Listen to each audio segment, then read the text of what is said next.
बहुत बहुत मुबारक हो बेटा। लेकिन बेटा मुझे जरूरत नहीं है एसी की, तुम अरीशा के लिए अपने रूम में लगवा लो, इसे आदत है ना एसी की।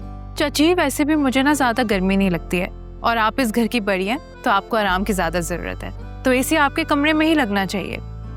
जी अम्मी, आप इस घर की बड़ी हैं, पहले आपकी जरूरतें पूरी होनी चाहिए ना, बाद में फिर सबकी हो जाएंगी। वैसे कल 2 एसी आ रहे हैं, और एक आप अपने कमरे में लगवा दीजिएगा और दूसरा मेरे और अरीशा के कमरे में लगवा दीजिएगा।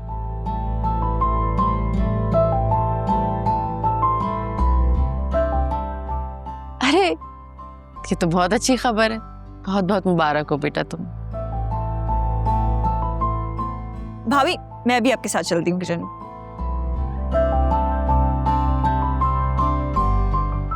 चले, हम ना चाय के साथ पकोड़े भी बना लेंगे, और मैं क्या सोच रही थी, वो जो नान खटाई रखी है वो भी निकाल लेते हैं। अरे लाफिजा, तो कितनी हसीन लग रही है, इससे पहले कभी नहीं लगी। हरसान की मॉम देखेंगी वो तो फिदा ही हो जाएगी, उसने तो कभी सपने में भी नहीं सोचा होगा इतनी हसीन बहू मिलेगी। फिजा तैयार। कैसी लग रही है अम्मा? हाँ अच्छी लग रही हो। हद है अम्मा, हर मामले में ना कंजूस हो तुम। तारीफ तो खुल के कर दो, इसमें तो तुम्हारा कुछ खर्च नहीं हो रहा ना। अरे भाई मेरी तारीफ को छोड़ो, उसकी फिक्र करो जो तुम्हारी तारीफ करने वाला है। अरसलान को फोन करके पूछो कि कब आ रहे हैं वो लोग। मैंने फोन किया था, अभी उठा नहीं रहा। पागल हो गई है, कितने आराम से कह रही है कि फोन नहीं उठा रहा है।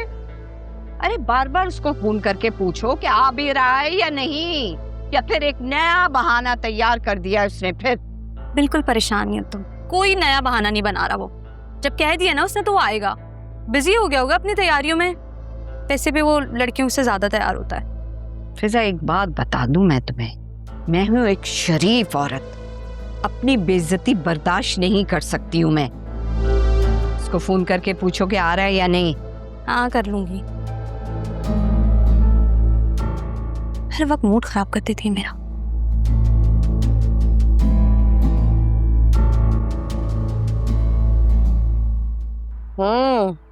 ऐसे अरीशा ने चाय तो बहुत अच्छी बनाई है।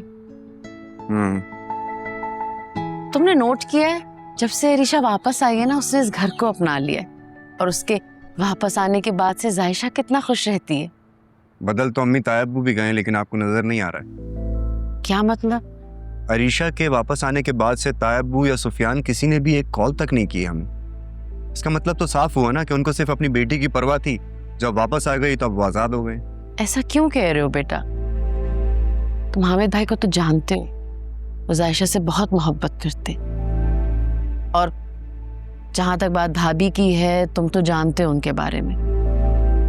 ये भी समझते होगे कि अरीशा उनकी मर्जी के खिलाफ इस घर में वापस आई।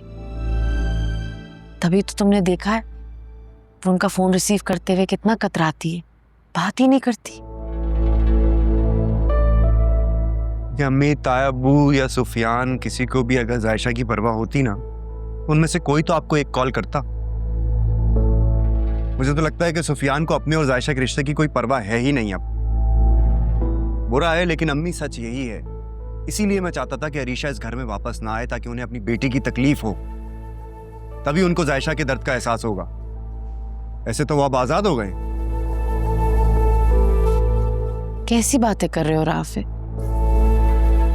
सुफियान बहुत अच्छा लड़का है, और वो हमारी जायशा से बेहद प्यार करता है। कौन सा प्यार?